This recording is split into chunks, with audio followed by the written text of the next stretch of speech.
Hey tribe, it's Heather with Heather Bresser Online. I help busy women, mompreneurs, look like they have it all together while keeping their work life balance to get more done in less time. In this episode, we're going to talk about 5 strategies to create a positivity shift in your life. Strategy number 1, gratitude. And I'm talking a gratitude journal to do it daily. This really made a huge difference in my life. You can, doesn't have to be fancy. Literally just got a notebook from the store, and I love the bullet journaling, but it's not crazy bullet journaling. So I literally went on Pinterest, and they have these 30-day gratitude challenges. And literally, I like different colors. I love little stickers, so I made it super cute. And just asked a bunch of questions, and I filled them out 30 days at a time, and usually ahead of time. And went back, and each day just made sure that I answered one question and then wrote down at least 3 things that I was grateful for that day. I know some days can be absolutely crazy, and some days you can write down, oh, I didn't.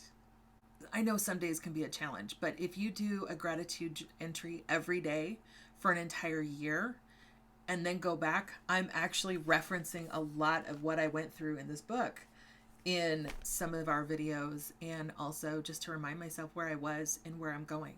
So, highly recommend a daily gratitude journal. Strategy number 2, pruning the social lists. And I'm talking on social media primarily. Some good questions to ask yourself are, does this person bring me joy?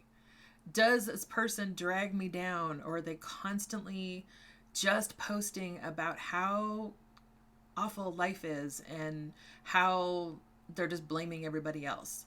Maybe it's time to unfollow that person. Now, luckily, especially on Facebook, you can click that really special button to unfollow and not unfriend, so there's no hard feelings.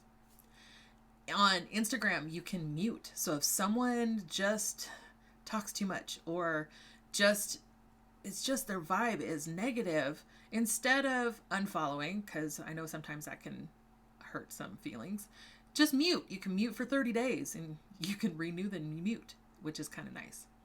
If you're in groups and it seems to be a slugfest or a gossip fest, leave the groups. Search for positive things in the areas that you're wanting to grow. There's so many groups. When you go to pick up the phone and to call someone, are you feeling kind of hesitant? Are you feeling, oh, I really don't want to talk to this person? Maybe it's time to not necessarily have that person in your life. I know it's hard when it's family, but sometimes it just has to protect yourself and protect your space and protect your family, definitely. But it doesn't mean you don't love the person. It just means that you don't allow the negativity into your space. Strategy number 3, choosing activities that add joy. This could be as simple as reading a great book. This could be journaling. I like doing a brain dump because it just kind of frees everything and relaxes me so that I can focus on priorities. It could be curling up with the dog, who's right next to me on the floor right now, and just having a moment being present. It could be reading a book to your kid. It could be sharing a cup of hot chocolate with your older son or daughter. It could be sitting on the couch and just having a conversation with your spouse. Any little thing. It could be going out and taking a walk in this amazing sunshine this morning and crisp, cool day. Absolutely fantastic. Find activities that absolutely bring you joy. It doesn't have to be huge things. It could be really, really small, just moments. Moments build on moments, and it makes such a difference. Strategy number 4, no longer tolerating negative input. Do you have some people that just want to they're fix-it people, but they're not necessarily the positive fix-it people? A great barometer, whether it's someone that's in your social media feed or friend circle that likes to give advice Only take advice from people who are living the way that you want to live or what you're striving for. So don't take advice from someone who's sitting in the cheap seats. Strategy number 5, decluttering.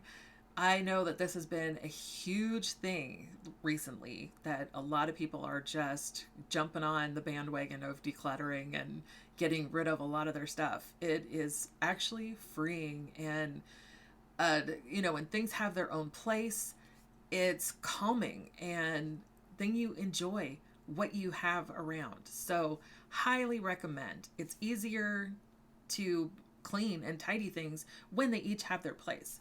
So declutter is powerful. And now comes the best part. If you like these tips, I have 10 more tips just waiting for you. So head on over to my site, which is heatherbresser.com, and you go /self-care. And as always, if you like this video, give me a thumbs up and consider subscribing. And remember, I put out new video with lots of resources every Wednesday. I hope you have a fabulously positive day.